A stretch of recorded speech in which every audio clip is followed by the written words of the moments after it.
Selamat malam semuanya. Kembali lagi hadir di konten edukasi. Kali ini kita coba mengedukasi ya terkait hiruk pikuk pernah viral juga minggu lalu ya, di mana banyak pemberitaan media publik tiba-tiba 43%, padahal pas IPO cuma lepas 15%. Mari kita bedah.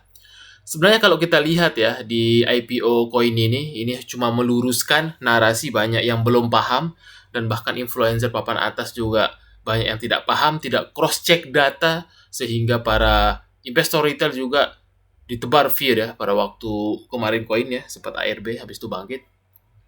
Nah, sedangkan kalau kita pahami sendiri ya, sejak awal IPO kan dia melepas sekitar 15% ya dari kepemilikannya, dengan underwriter KI yaitu sekitar, atau kalau di jumlah lotnya 22 juta lot. Tapi kenapa angka ini muncul 43%? Nah, dari mana itu angka muncul? Itu tidak lain tidak bukan adalah lewat prospektus. Jadi di dalam saham free float, itu adalah saham yang dipegang oleh publik. Di dalam prospektus ya, perusahaan yang di bawah 5% kepemilikan, contohnya ada CIA, DPT, FIF, GPN, HSN dan sebagainya, itu terhitung sebagai masyarakat ya, gitu. Sehingga kalau kita jumlahkan dari 3,40 dari CIA ke bawah dihitung masyarakat, ketemulah angka 43%.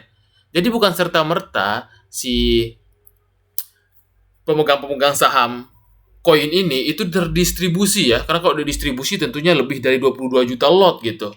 Sedangkan kalau kita cross check data di sini sejak awal IPO ini belum ada transaksi jual ya sampai angka 22 juta lot gitu. Nah, itu ya narasinya. Jangan sampai teman-teman salah memahami ya, membaca free float gitu. Karena dia di bawah 5% dikategorikan sebagai saham free float atau publik ya, dipegang oleh publik, walaupun memang yang rata-rata megangnya itu masih dalam bentuk PT gitu. Karena kalau kita cross check data, harusnya kalau dia distribusi ya, ini all market ya, semua reguler, tunai, nego gitu.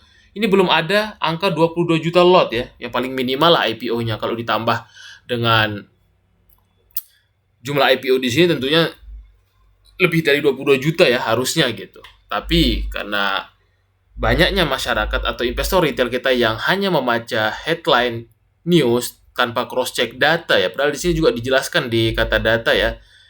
Dalam keputusan direksi bursa ya, keputusan 001 garis miring BEI garis miring 12 2021, jadi saham-saham yang kategori saham free float atau yang dipegang oleh publik itu biasanya dimiliki oleh pemegang saham kurang dari 5%. Bukan dimiliki oleh pengendali dan afiliasi dari perusahaan, bukan dimiliki oleh anggota dewan komisaris atau anggota direksi, bukan saham yang telah dibeli kembali oleh perusahaan. Jadi, semua saham-saham yang di bawah 5% ini tetap dihitung sebagai saham publik atau yang dipegang oleh masyarakat gitu. Sehingga seolah-olah kelihatan banjir ya 43%, namun sesungguhnya itu hanya perhitungan secara otomatis saja, tidak serta-merta dia distribusi, karena dari broker summary ya, analisa transaksi tidak ada transaksi yang sampai 22 juta lebih gitu. Harusnya kalau dia distribusi, angka di sini udah 20 jutaan gitu. Nyatanya masih 1 jutaan ya, kurang lebih gitu. Itu dia ya untuk meluruskan,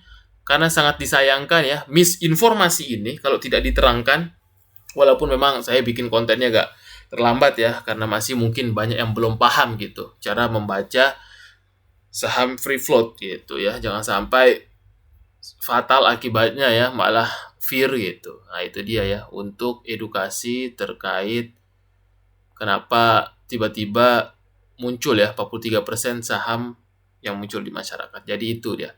Semoga bermanfaat. Salam